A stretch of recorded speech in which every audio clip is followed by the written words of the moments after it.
The smell of cinnamon, nutmeg, and melting butter was a language Louisa Washington spoke fluently.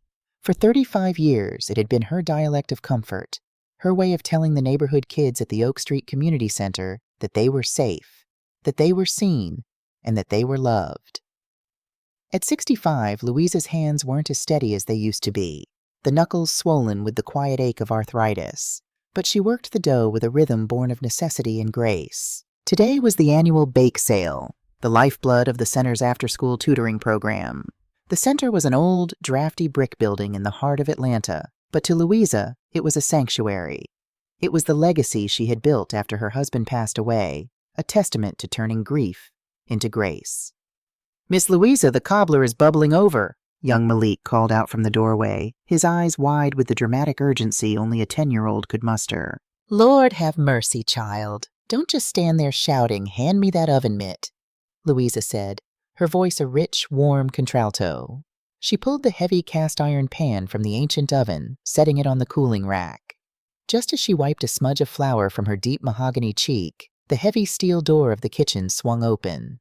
The air shifted immediately, the comforting scent of baked apples cut by the sharp, sterile intrusion of high-end bergamot cologne and expensive leather. It was Jason. Her son looked entirely out of place in the cramped kitchen. He wore a tailored navy suit that likely cost more than the center's monthly utility bill, a heavy Rolex gleaming on his wrist. Beside him stood Ashley, his wife of 3 years, her blonde hair sleekly blown out, her lips painted a perfect, unbothered nude. Ashley always looked as if she were inspecting the room for dust she refused to clean. "Mama," Jason said, stepping carefully around a spilled puddle of flour. He leaned down to kiss her cheek, his jaw tight. "Smells good in here." "It would smell better if you came around more than once a quarter, Jason," Louisa said mildly, though a fond smile tugged at the corner of her lips. He was her only child. She had scrubbed floors, worked double shifts at the hospital, and stretched pennies until they screamed just to put him through college. Now he was the CEO of the Helping Hands Charity Fund, a man of importance. She was proud, but a mother's instinct always hummed with a low-grade anxiety when he looked this tense. I know. Things have been crazy with the foundation," Jason said, running a hand over his perfectly edged hairline. His eyes darted around the room, restless. "Look, Mama, we don't have much time. I need a huge favor." Ashley stepped forward, her heels clicking sharply on the linoleum. "It's the annual gala tomorrow night, Louisa. The big one at the Biltmore. We need you there." Louisa paused, wiping her hands on her apron. "A gala? Baby, you know those high society crowds aren't my ministry. I wouldn't know what fork to use, let alone what to say to those folks." "You don't need to say anything," Jason urged, his voice pitching higher, desperate. "You just need to be there. Sit at the head table. You're the inspiration behind the charity, Mama. The investors, the donors, they love the story. The hardworking single mother who raised a philanthropist. It grounds the organization. It makes us look solid." Louisa frowned.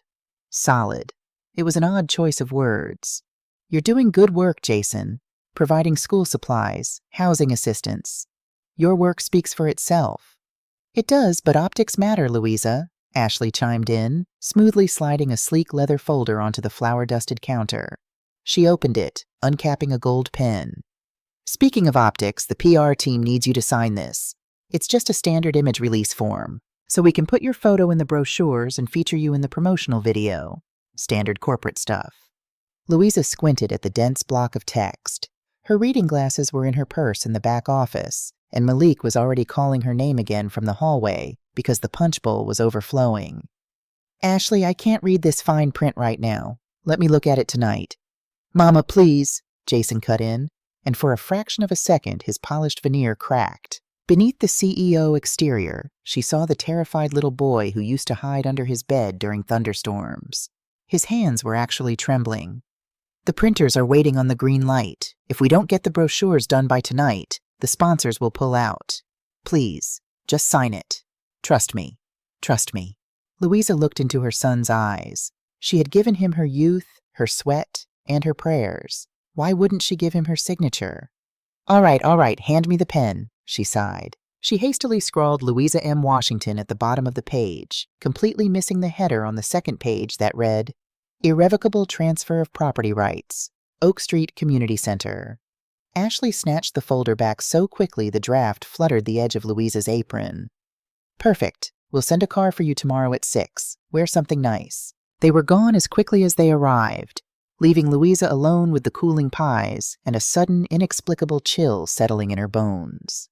The dress Ashley had sent over was a royal blue silk gown. It was undoubtedly expensive, but it felt cold and restrictive against Louisa's skin. The neckline was a little too tight, the fabric too unforgiving. Looking at herself in the full-length mirror of her modest bedroom, she didn't see the revered matriarch of Oak Street. She saw a prop. She reached for her jewelry box and bypassed the flashy cubic zirconia necklace Ashley had included in the garment bag. Instead, she pulled out a simple, worn silver locket. Inside was a faded picture of her late husband, Marcus. Marcus hadn't been a perfect man. He had demons that eventually consumed him, but he had loved her fiercely. "What would you say if you saw me now, old man?" she whispered to the mirror. Dressed up like a peacock for a bunch of strangers. The black town car arrived precisely at 6. The drive from her neighborhood to the Biltmore Hotel felt like crossing an ocean. The cracked pavements and vibrant murals of her community gave way to towering glass facades and impeccably manicured hedges. When Louisa stepped into the grand ballroom, the sheer scale of the opulence threatened to suffocate her. Crystal chandeliers the size of small cars hung from the vaulted ceilings, casting a fractured, icy light over tables draped in white linen. The air was thick with the scent of roasted truffles and expensive champagne. Jason greeted her at the entrance, but his smile didn't reach his eyes. He was sweating despite the heavy air conditioning. "Mama, you look great," he said, barely looking at her. He kept glancing over his shoulder toward a VIP booth in the darkened corner of the room. "Jason, who are you looking for?" Louisa asked, touching his arm. His muscle was tight as a coiled spring. "Nobody, just some very important people are here tonight, Mama. People we cannot afford to disappoint." Ashley swept by in a crimson dress that left little to the imagination. She didn't even say hello to Louisa, merely whispering harshly into Jason's ear. "They're here, in the back. They want to see the numbers go up tonight, Jason. No games." Louisa was guided to a table right at the front edge of the stage. The people seated around her, wealthy socialites, politicians, and businessmen, nodded to her with polite, vacant smiles. They didn't see Louisa the community leader. They saw a token. As the dinner progressed, Louisa pushed the fancy sea bass around her plate, her stomach tied in knots. Something was profoundly wrong.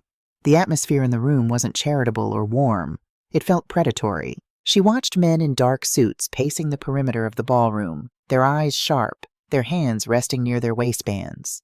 They didn't look like philanthropists. They looked like enforcers. At 9 p.m., the lights dimmed. A spotlight hit the center of the stage. Jason walked out to the microphone, adjusting his tie. The crowd applauded, a polite, muffled sound of wealth. "Ladies and gentlemen," Jason began, his voice amplified, booming across the silent room. "Welcome to the Helping Hands Annual Gala. Tonight we are here to open our hearts and, more importantly, our wallets for the future." He went through the standard corporate jargon, metrics, outreach programs, growth. But Louisa noticed his voice was strained. He was rushing. "But before we get to the silent auction items," Jason said, his tone suddenly shifting, adopting a forced, manic cheerfulness. "We have a very special, exclusive item up for bid. A live auction, right here, right now." He pointed a finger directly at Louisa. The spotlight snapped away from him and hit her right in the face. Louisa blinked, blinded by the harsh white light. The entire ballroom turned to stare at her. "Come on up here, Mama," Jason called out. Confusion rooted her to the chair. Why was he calling her up? Ashley appeared out of nowhere, her manicured hands gripping Louisa's arm with surprising strength, practically hauling the older woman out of her seat and pushing her toward the stage steps. "Go!" Ashley hissed. "Just smile."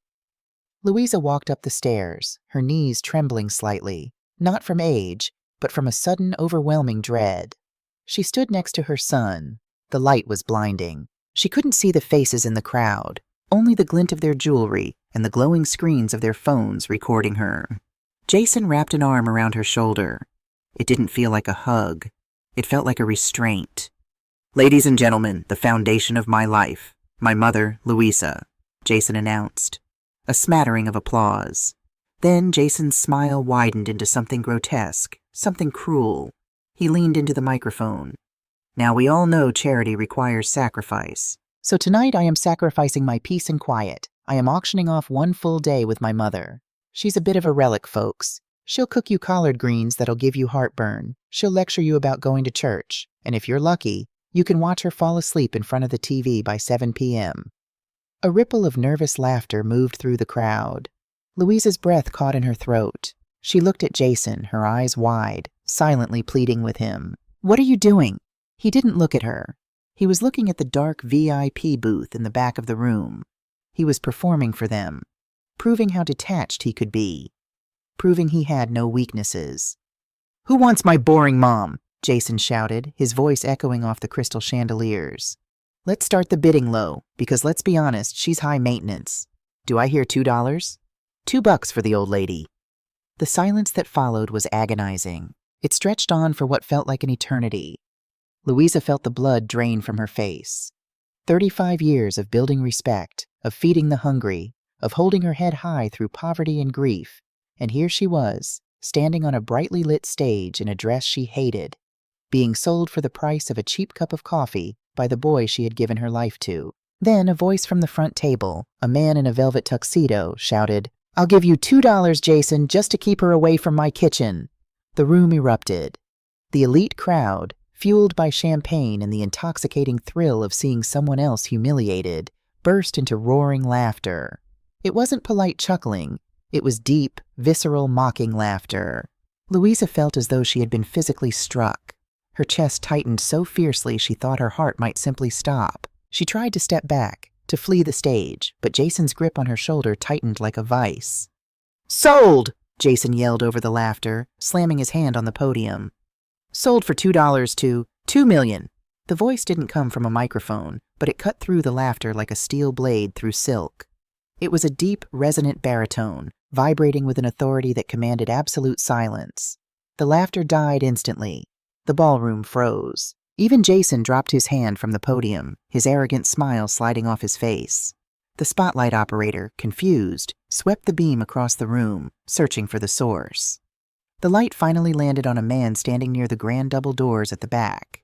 He was a tall, imposing black man in his late 60s. He didn't wear a tuxedo. He wore a sharply tailored charcoal suit that spoke of quiet, astronomical wealth. His silver hair was neatly trimmed, and he held a silver-tipped walking cane, though he stood perfectly straight. Louisa gasped, her hand flying to her mouth. Beneath the harsh lighting, across the sea of shocked faces, she recognized him immediately. Elijah Sterling. 40 years ago, he had been a radical, ambitious college student who had asked her to run away with him to Chicago. She had chosen Marcus. She had chosen staying in Atlanta. Elijah had left broken-hearted, and over the decades she had only seen his face on the covers of Forbes and Time magazines, a fiercely private tech billionaire who rarely made public appearances. Sir? Jason stammered into the mic, shielding his eyes from the glare. "I think you misunderstood. This is a joke item." Elijah began to walk down the center aisle. The crowd instinctively parted for him, sensing the raw gravity in his presence. "I did not misunderstand a single thing, boy," Elijah said, his voice echoing in the dead quiet room. He didn't raise his voice, but the fury rolling off him was palpable. "You asked for a bid. I bid $2 million. He stopped at the foot of the stage, looking up at Jason. "A joke?" Elijah repeated, the word dripping with disgust. "You stand up here, wearing a suit bought with dirty money, and you humiliate a queen for the entertainment of court jesters. You think it makes you look strong to belittle the woman who broke her back so you could stand upright?" Jason's face flushed a deep, ugly red. "Who do you think you are?" "I am someone who knows her worth," Elijah interrupted, shifting his gaze to Louisa. The hardness in his eyes melted into a profound, aching respect. "Louisa Washington is worth more than every stone in this building, and certainly more than this fraudulent masquerade you call a charity." Fraudulent. The word hung in the air. Murmurs broke out among the tables. Ashley, standing near the stage stairs, went pale. "Security!" Jason shouted, his panic finally breaking through. "Get this man out of here!" 2 massive security guards in black suits started moving toward Elijah from the flanks.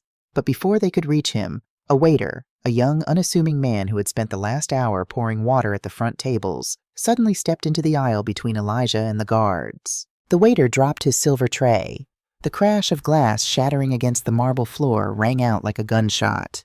Before anyone could react, the waiter reached into his crisp white jacket, pulled out a gold badge, and held it high above his head.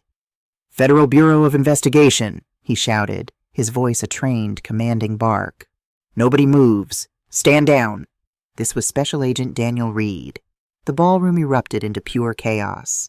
Women screamed. Chairs screeched against the floor as people tried to stand. The men in dark suits who had been pacing the perimeter suddenly bolted toward the exits, only to find the grand doors violently kicked open from the outside. Dozens of armed tactical officers poured into the room, their tactical gear a stark contrast to the ball gowns and tuxedos.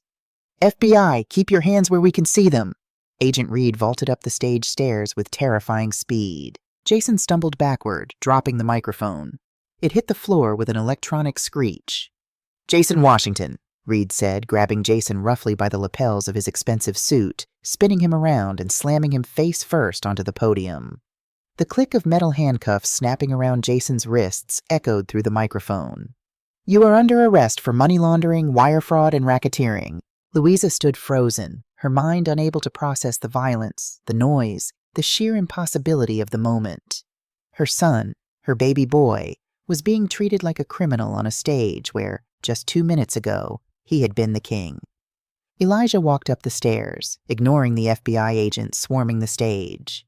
He took off his charcoal suit jacket and gently wrapped it around Louisa's trembling shoulders, covering the cold blue silk. "Come with me, Lou," Elijah said softly, using the nickname only he had ever used.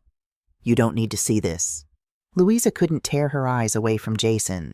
As Agent Reed hauled him up, Jason didn't look remorseful. He looked directly at Louisa, his eyes wide with a frantic, terrifying intensity. "Mama!" Jason screamed over the noise of the crowd. "Don't let them take the files. The community center, Mama. Remember the community center?" Agent Reed paused, his eyes narrowing as he looked from Jason to Louisa. "Take him out," Reed ordered the other officers. He then turned to Louisa, his expression hardening. "Ma'am, you're going to need to come with us. If your name is on those center documents, you're not just a witness, you're an accomplice." Louisa felt the ground tilt beneath her. The warmth of Elijah's jacket couldn't stop the cold realization creeping into her soul. She hadn't just been auctioned off for $2. She had been framed. Dưới đây là phần hài của câu chuyện, được viết chi tiết, đào sâu vào tâm lý nhân vật và những cú lật tay tàn nhẫn đung chặt, family drama và revenge, phù hợp với định hướng khán giả của bạn. The transition from the opulent, champagne-soaked Biltmore Hotel to the sterile confines of the FBI field office felt like waking up from a fever dream only to find yourself plunged into ice water. The interrogation room was a study in sensory deprivation. Gray walls, a scuffed steel table bolted to the floor, and a single fluorescent bulb that buzzed with a low, irritating hum. Louisa sat rigidly in an uncomfortable plastic chair, Elijah's charcoal suit jacket still draped over her shoulders. The rich, heavy wool was the only thing keeping her from shivering uncontrollably. Elijah stood silently in the corner of the room, a towering silhouette of quiet rage and unwavering support. He hadn't asked her questions. He had simply held her hand in the back of the armored SUV, his thumb tracing the swollen joints of her knuckles, grounding her. The heavy metal door clicked open, and Special Agent Daniel Reed stepped inside. He had shed his waiter's jacket, revealing a tactical vest over a dark shirt. He looked exhausted, the adrenaline of the raid settling into the hard lines around his mouth. He carried a thick manila folder and set it down on the steel table with a dull thud that made Louisa flinch. "Mrs. Washington," Reed began, his voice gentler than the bark he had used in the ballroom, "I need you to understand that what I am about to show you is going to hurt. But in this room, ignorance is not a defense. It is a vulnerability." Louisa straightened her spine, drawing on the deep well of resilience that had carried her through 30 years of widowhood and community leadership. "I have survived the death of my husband and the poverty of my youth, Agent Reed. Do not coddle me. Speak plainly." Reed nodded, a flicker of deep respect crossing his eyes. He opened the folder. "Your son's charity, the Helping Hands Foundation, is an illusion. It is a highly sophisticated front for laundering money and moving narcotics." The words hung in the stale air. Louisa felt Elijah shift slightly in the corner, but he remained silent. "Moving narcotics?" Louisa repeated, the syllables feeling thick and foreign in her mouth. Jason runs a charity. He gives backpacks to children. He builds playgrounds. He buys a fraction of those things to create a paper trail, Reed corrected softly. The vast majority of the donations, millions of dollars, are cycled through offshore accounts and returned clean to a man named Victor Kane. Louisa's breath hitched. Even in her quiet neighborhood, the name Victor Kane was a ghost story told in hushed tones. He was a phantom who owned half the real estate in the city and controlled the shadow economy of the other half. He wasn't just a criminal, he was an apex predator in a tailored suit. Jason is in debt to Kane, Reed continued, deeply. He tried to play the big shot, lost Kane's money in a bad offshore investment, and has been using the charity to pay him back. But the gala tonight, the auctioning of you, that wasn't just Jason being cruel. That was a public demonstration. A demonstration? Louisa whispered. To Kane's lieutenants in the room, Elijah spoke up for the first time, his voice a low, dangerous rumble. To show them he had no attachments, no weaknesses, that he was cold enough to sell his own flesh and blood for $1, proving he could be trusted to handle their business without sentimentality getting in the way. Louisa closed her eyes. The humiliation on the stage had been agonizing, but this was a desecration of her soul. Her son hadn't just humiliated her. He had offered her up as a sacrificial lamb to a cartel boss to save his own skin. But there is something worse, Mrs. Washington, Reed said, pulling a specific document from the folder. He slid it across the cold steel table toward her. When we raided the charity's offices an hour ago, we found this in Jason's private safe. I need you to look at the signature. Louisa leaned forward, adjusting her reading glasses. It was the document Ashley had shoved into her hands the day before in the sweltering heat of the community center kitchen. The memory rushed back. The smell of cinnamon, young Malik shouting about the cobbler, the flour dusting her apron. She saw her own signature at the bottom, Louisa M. Washington. Ashley told me this was an image release form, Louisa said, her voice trembling slightly. For the brochures. I didn't have my glasses. Jason was begging me, saying the printers were waiting. Look at the header on page 2, Lou, Elijah said softly, stepping up behind her chair. Louisa turned the page. The bold legal font seemed to blur before her eyes focused on the words. Irrevocable transfer of property rights. Deed of trust. Beneath it, the property description was spelled out with clinical precision. The Oak Street Community Center. No, Louisa gasped, the word tearing from her throat. She gripped the edge of the table, the metal biting into her palms. No, this is my building. Marcus and I bought it from the city. It belongs to the neighborhood. Not anymore, Reed said, his tone heavy with sympathy. You signed over the deed to a holding company called Apex Holdings. We've already traced it. Apex Holdings is a shell corporation owned by Victor Kane. Jason didn't just use you for a PR stunt, Mrs. Washington. He sold your community center to a drug lord to wipe out a portion of his debt. Kane needs the property because of its strategic location near the interstate. It's going to be used as a distribution hub. The room spun. The community center wasn't just bricks and mortar. It was the sanctuary where she had kept hundreds of kids off the streets. It was the place where she had mourned her husband. It was her life's work, her legacy, her heart. And Jason had traded it away as easily as tossing a coin into a wishing well.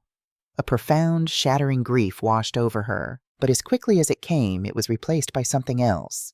Something hot, sharp, and terrifyingly clear. Rage. It started deep in her chest, burning away the shock, burning away the tears that threatened to fall. Louisa Washington had spent her life being patient, being kind, being the forgiving mother. But looking at the stolen deed of her life's work, the mother died, and the matriarch took over. I want to see him, Louisa said. Her voice was no longer trembling. It was forged steel. I want to see my son. Agent Reed escorted Louisa down a narrow, sterile corridor. Elijah remained behind, understanding that this was a confrontation she had to face alone. Reed opened the door to interrogation room 3.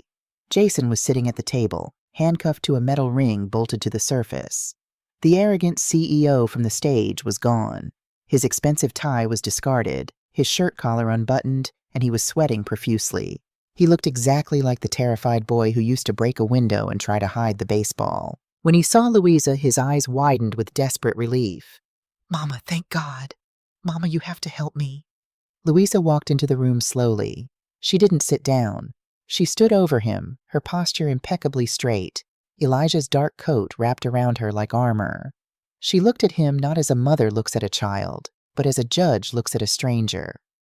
"You sold the center, Jason," she stated. It wasn't a question. Jason flinched, pulling at the handcuffs. "Mama, I had no choice. You don't know these people. Cain, he was going to kill me. He threatened Ashley. I was just buying time. I was going to get the money back and buy it back from them. I swear to God." "Do not use the Lord's name in this room," Louisa commanded, her voice cracking like a whip. "You sold the sanctuary that kept children out of the graves you are helping Victor Cain dig." "I made a mistake," Jason sobbed, real tears streaming down his face. "But we can fix it. You can fix it, Mama. Please." Louisa narrowed her eyes. "How exactly do you expect me to fix federal racketeering charges, Jason?" Jason leaned forward, his voice dropping to a frantic conspiratorial whisper.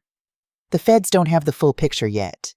They only have the deed and the charity accounts. They need a scapegoat. Mama, you're 65. You've had health issues." Louisa felt a coldness spread through her veins. "Go on." "If you tell them you were confused," Jason pleaded, his eyes wide and unblinking. "If you tell them your memory has been slipping, say that you handled the community center accounts, that you managed the real estate transfers because you were trying to secure an endowment. Tell them you were the one talking to the holding companies. They'll go easy on you. You're an old woman, a community pillar. They won't give you hard time. A few months in a minimum security facility, maybe just house arrest. But if I go down, Cain's men will kill me in prison, Mama. You have to save me. Play the sick old lady. Please." The silence in the room was absolute. Louisa looked at the man tethered to the table. He was asking her to sacrifice her mind, her dignity, her freedom, and her spotless reputation, all to shield him from the consequences of his own greed. "You auctioned me for $2, Louisa whispered, leaning down so her face was inches from his. "And now you want me to pay the tab." "Mama, I am your blood," Jason cried. "My blood," Louisa said, straightening up, her voice devoid of any warmth, "would never be this cowardly." She turned on her heel and walked to the door. "Mama, don't walk away from me. They'll kill me," Jason screamed as she opened the door, his voice echoing down the hallway. Louisa stepped out and let the heavy metal door slam shut, cutting off his cries. She leaned against the concrete wall in the hallway, taking a deep, shuddering breath. Reed was waiting for her a few yards away, watching her carefully. "Are you all right, Mrs. Washington?" he asked. "No," Louisa answered honestly. "But I will be. What about the wife?" "Ashley is in room 4, Reed said, gesturing down the hall. Well, you can see for yourself. We have a two-way mirror set up in the observation room." Louisa followed Reed into the dark observation room. Through the glass, she could see Ashley sitting at a table across from a female FBI agent. Ashley was an absolute wreck. Her perfect hair was disheveled, her mascara was running down her cheeks in thick black streaks, and she was sobbing uncontrollably into a tissue.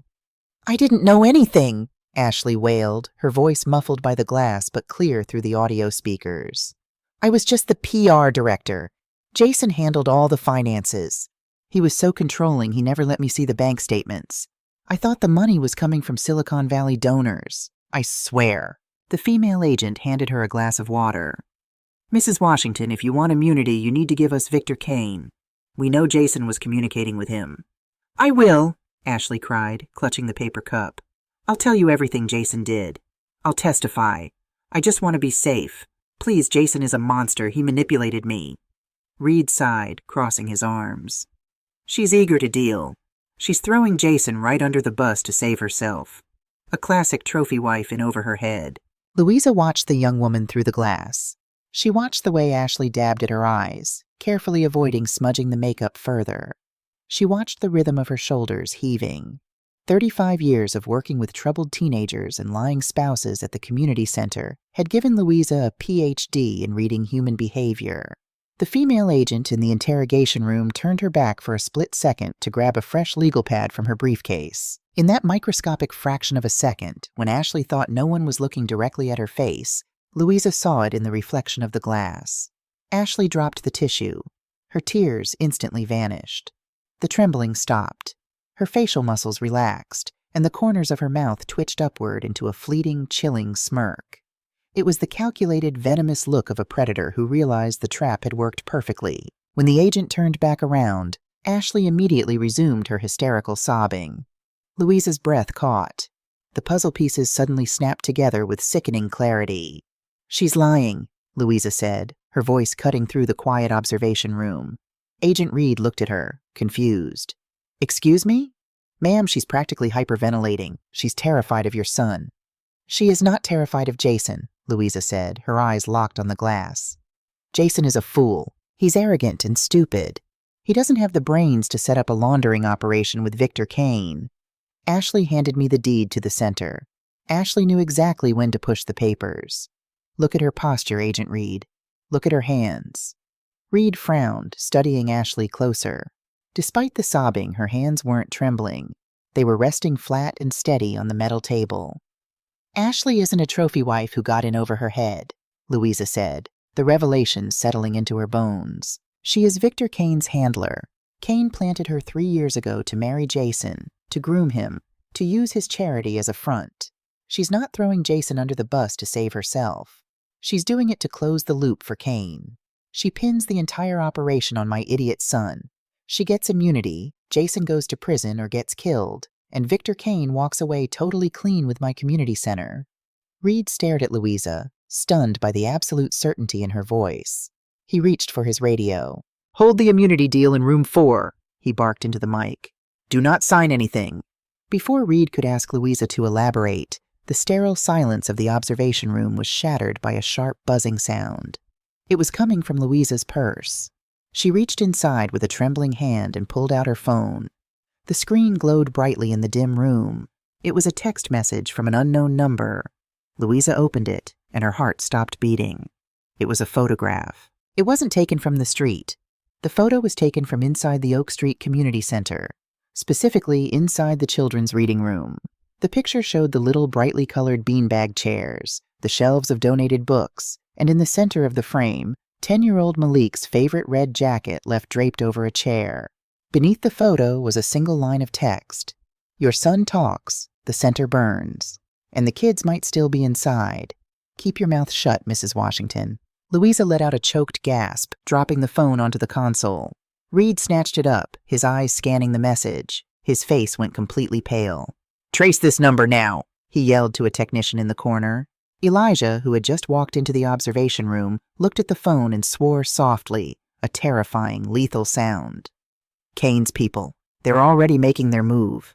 "They know we have Jason," Reed said, his mind racing. "Kane is trying to silence the only link back to him. Mrs. Washington, if Kane destroys that center, we lose the physical drop location. More importantly, we can't protect everyone in your neighborhood."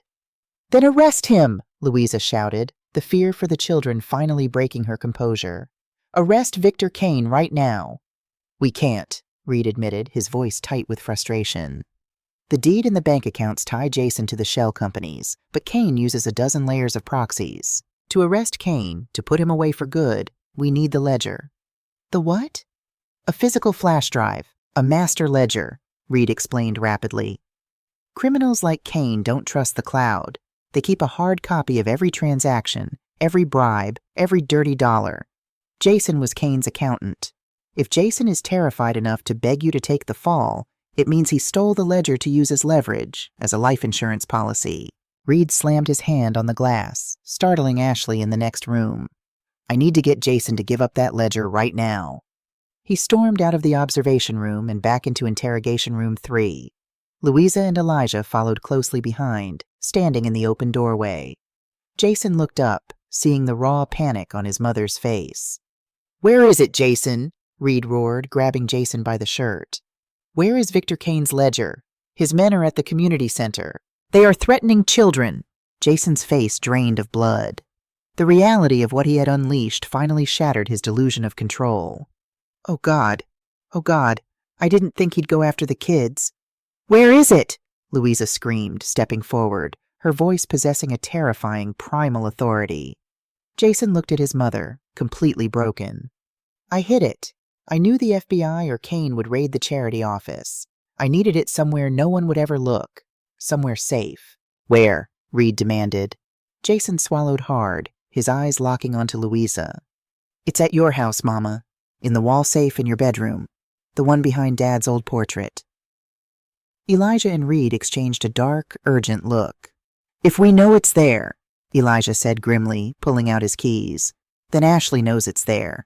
And if Ashley knows, Kane's men are already on their way. Let's move, Reed ordered. Now. 3 years is enough time for a wound to close, but not enough time for the scar to fade. The Oak Street Community Center had blossomed under Louisa's steady hand and Elijah Sterling's quiet financial backing. The drafty brick building had been transformed into a modern beacon of hope, complete with a rooftop garden, a state-of-the-art culinary kitchen, and a legal aid clinic. Louisa, now nearing 70, walked its halls not just as a director, but as a living legend in Atlanta. Her stride was a little slower, perhaps, but her posture remained as unyielding as a deeply rooted oak. It was a crisp Tuesday morning in November. The center was humming with the chaotic, joyful noise of the after-school program. Louisa was in her spacious new office, reviewing the upcoming Thanksgiving food drive logistics, when her assistant, a bright-eyed college student named Maya, knocked on the glass door. "Miss Louisa?" Maya said, her voice laced with uncertainty. "There's a woman here to see you. She doesn't have an appointment and, well, she's insisting." Louisa didn't look up from her paperwork. "Tell her I have walk-in hours on Thursdays, sweetheart, unless it's an emergency." "She said to tell you it's a family matter." The pen in Louisa's hand went perfectly still. She slowly lifted her head, looking through the glass walls of her office into the bustling lobby. Standing there, flanked by the vibrant finger paintings of local children, was a figure that looked entirely alien to the warmth of the center. It was Ashley. She looked different. The 3 years she had spent in a federal minimum security prison in Danbury had stripped away the glossy, untouchable veneer of the trophy wife.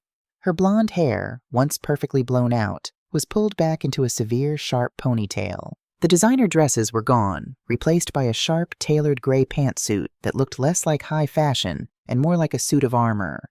Her face was thinner, the cheekbones sharper, her eyes carrying a cold, calculating hardness that hadn't been there before.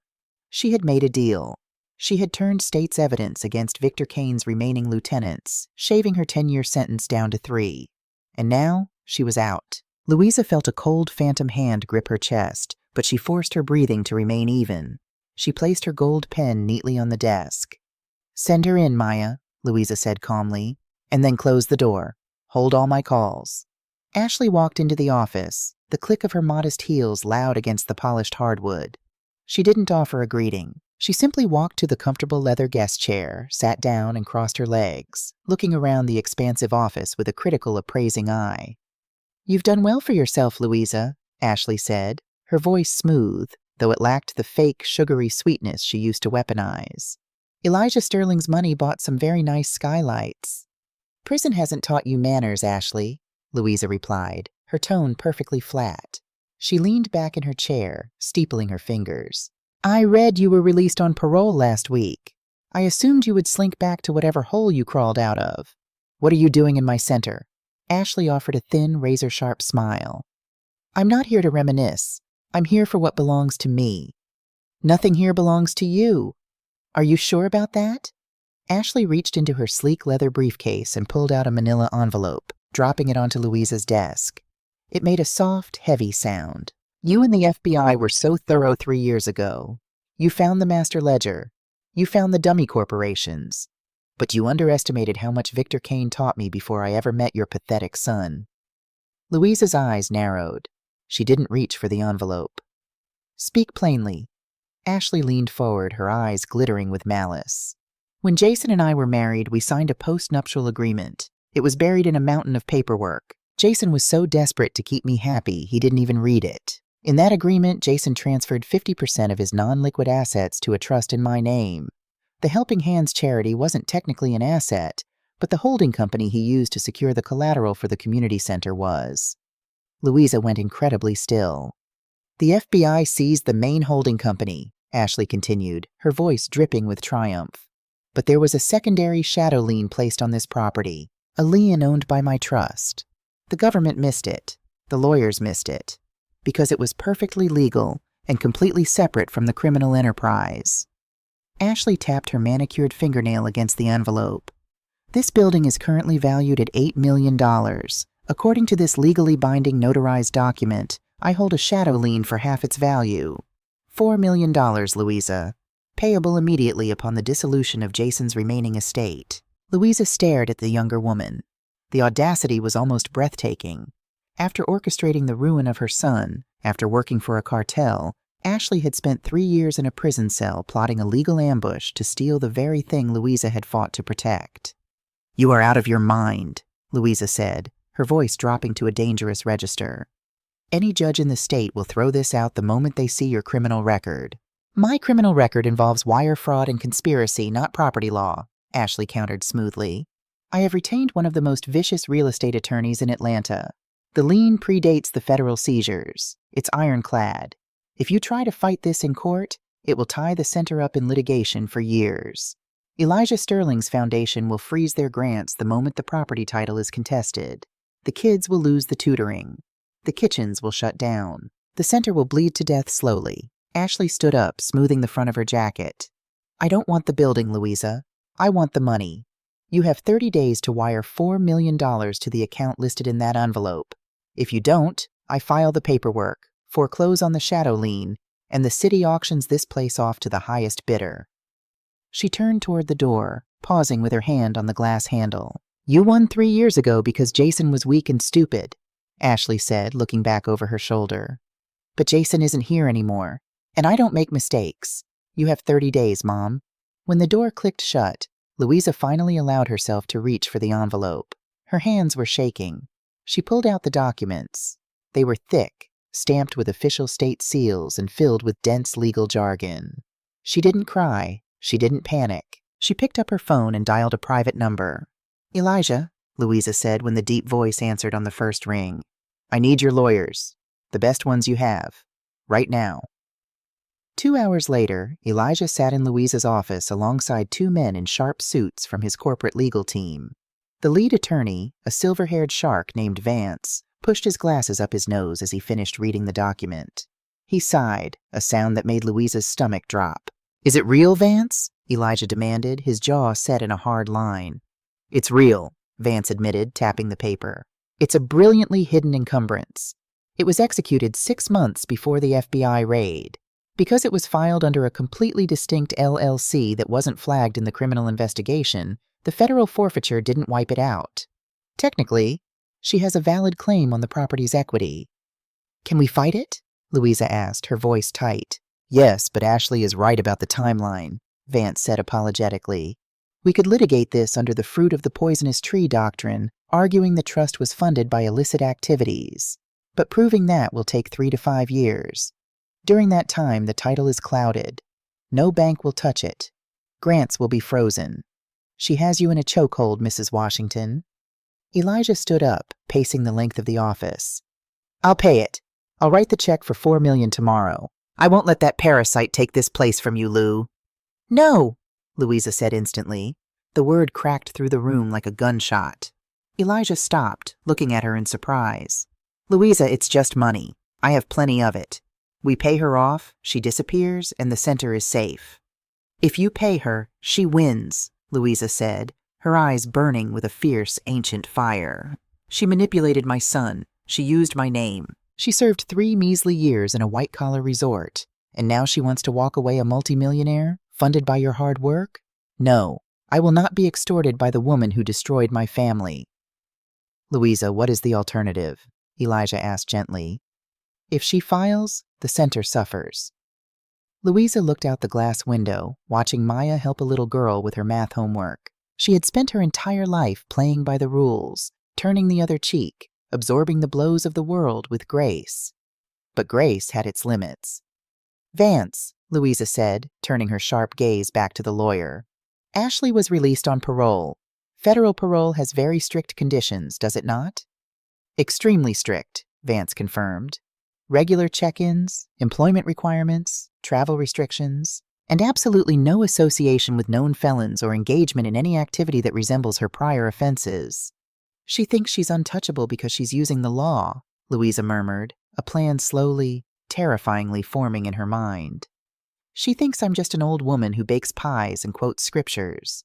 Louisa stood up, smoothing her skirt. The matriarch was gone. The tactician had arrived. "Elijah, I need you to hire a private investigator. Someone quiet. Someone invisible," Louisa commanded. "I want to know where Ashley sleeps, where she eats, who she talks to, and what she spends her pennies on. She's arrogant. And arrogant people cannot resist returning to their old habits."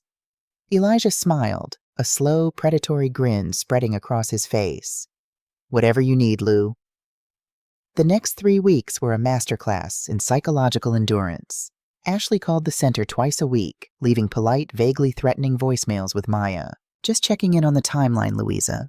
Only 2 weeks left." She even had the audacity to send a bouquet of black roses to the front desk.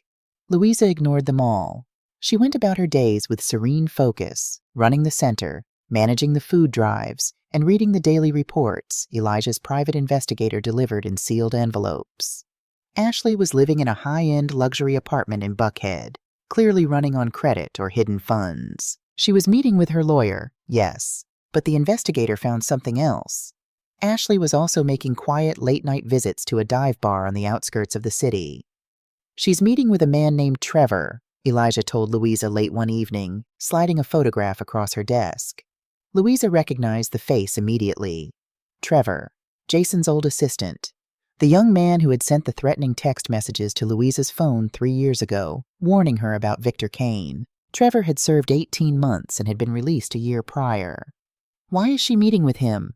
Louisa asked, studying the grainy photo of the two sitting in a dark booth. "Trevor still has connections to what's left of Kane's underground network," Elijah explained.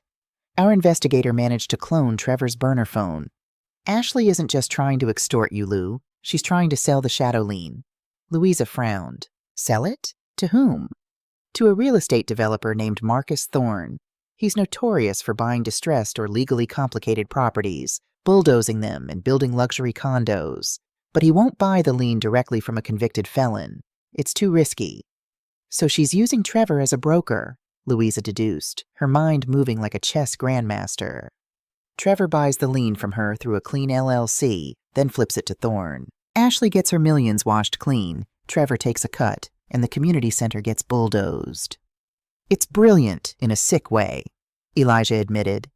"And it's a direct violation of her parole, associating with a known felon to conduct a financial transaction. If her parole officer finds out, she goes straight back to federal prison to serve the remaining 7 years of her sentence." "Then we tell the parole officer," Louisa said. "It's not that simple," Elijah cautioned. "Photographs of them in a bar aren't enough to prove a financial conspiracy. She'll claim they just bumped into each other. We need proof of the transaction. We need to catch her in the act of transferring that lien to Trevor." Louisa stared at the photograph. The 30-day deadline was only 3 days away. She needed Ashley to make a mistake. She needed to force her hand. "She wants $4 million, Louisa said softly. "But she'd rather have it from me than a developer. A developer will negotiate her down. I'm the easier target in her mind." Louisa picked up her phone and dialed a number she hadn't called in 3 years. "Ashley," Louisa said when the line connected. "You win." A soft, triumphant laugh echoed through the receiver. "I told you, Louisa, I don't make mistakes. Do you have the money?"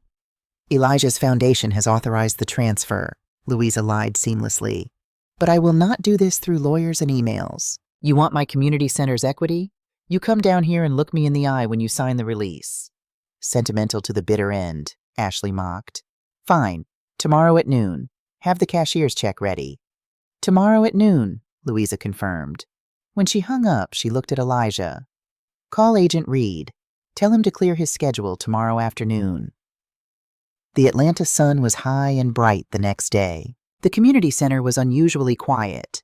Louisa had arranged for the children to be taken on a field trip to the aquarium. At precisely 11:55 a.m., Ashley walked through the front doors. She wore a pristine white suit, looking every bit the victorious conqueror. She carried her leather briefcase, her heels clicking rhythmically against the floor. Louisa was waiting for her in the main hall, standing near the large bronze plaque that bore her late husband's name. There was a folding table set up with 2 chairs. On the table sat a thick folder and a pen. "No Elijah?" Ashley asked, looking around the empty hall. "No lawyers? Just you and me, Mom?" "This started with family, Ashley," Louisa said, her voice echoing slightly in the large room. It ends with family. Have a seat. Ashley sat down, exuding supreme confidence. The check? Louisa placed a piece of paper face down on the table. The release documents first. You sign away the shadow lien, entirely and irrevocably, and the money is yours. Ashley pulled a pair of reading glasses from her purse. She opened the folder Louisa had provided. She read through the legal release meticulously. She spent 10 full minutes looking for loopholes, traps, or tricks. Finally, she smiled. Standard release, very clean. Your lawyers did a good job. She uncapped her gold pen and signed her name with a flourish on all 3 copies. She slid the folder back to Louisa. There, Ashley said, her eyes gleaming. The Oak Street Community Center is officially yours again. Now give me the check. Louisa didn't move. She looked at the signed documents. She placed her hand flat over them. There is no check, Ashley, Louisa said softly. Ashley froze. The triumphant smile slowly slid off her face. Excuse me? If you don't hand over that money, this release is null and void under breach of contract. Oh, I know, Louisa said, her voice perfectly calm. But I didn't need the release to be legally binding. I just needed you to sign it. Ashley's eyes narrowed, a flicker of genuine confusion, and then panic entering her gaze. What are you talking about? Louisa reached into her pocket and pulled out a small digital recorder. She placed it on the table. You see, Ashley, Louisa explained, leaning forward, the weight of her presence suddenly filling the massive room. For the last 3 weeks, I haven't been looking for money. I've been looking at your shadow lien. Elijah's lawyers dug very, very deep. Do you know what they found? Ashley didn't answer. Her breathing quickened. They found that the LLC holding the lien wasn't set up by Jason, Louisa said, her voice dropping to a whisper of absolute authority. It was set up by Victor Kane, and the signature authorizing the transfer of that lien to your trust was forged. Ashley's face went paper white. Jason never gave you that lien, Ashley. You forged his signature while he was panicking before the gala, which means the document you used to extort me for the last month is a fraudulent instrument. You can't prove that, Ashley spat, standing up so fast her chair screeched against the floor. You have no proof it's forged. I didn't, Louisa agreed. Until just now. Louisa tapped the signed release documents on the table. You just signed a legal document claiming ownership of a fraudulent asset in an attempt to extort $4 million from a registered nonprofit organization. That is a new federal crime, Ashley. Ashley stared at the paper on the table as if it were a venomous snake. She reached out to snatch it, but Louisa's hand slammed down on her wrist with startling strength. Ah, Louisa tutted softly. Don't touch the evidence. From the shadows of the hallway leading to the back offices, footsteps echoed. Special Agent Daniel Reed stepped into the light, followed by 2 uniformed federal marshals. Reed held up a piece of paper. Ashley Washington, Reed said, his voice ringing with grim satisfaction. I have a warrant for your arrest for parole violation, extortion, and forgery. Ashley backed away from the table, her pristine white suit suddenly looking like a prison uniform. No, this is entrapment. She set me up. It's not entrapment if you bring the fraudulent documents to the extortion meeting voluntarily, Reed said, pulling his handcuffs from his belt. And we also have the wiretaps from your little meetings with Trevor. He rolled on you an hour ago to save his own parole. He told us everything about the deal with Marcus Thorne. The marshals grabbed Ashley by the arms, spinning her around and slapping the cuffs onto her wrists. She struggled, her composure completely shattered. You old witch! Ashley screamed at Louisa, her face contorted with rage and terror. You think you won? Jason rots in a cell because of you. I'm going back to a cage because of you. Louisa stood up. She walked around the table and stopped inches from the thrashing, screaming woman.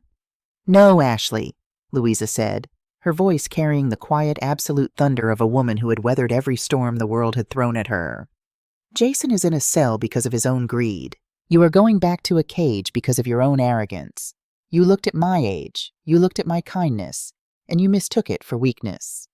Louisa reached out and gently straightened the collar of Ashley's ruined white jacket.